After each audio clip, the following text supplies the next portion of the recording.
kondisi jembatan di Alubuduha.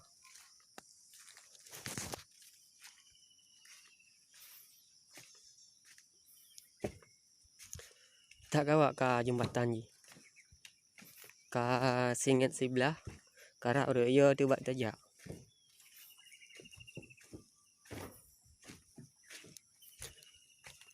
Nyan. Yo kondisi ji. Sangat membahayakan untuk pengendara. Inyo jalan penghubung Alubutunong lompat ilung ba jembatan Alubuduha. Nyo ke gedeh Alubutunong. Dan ban.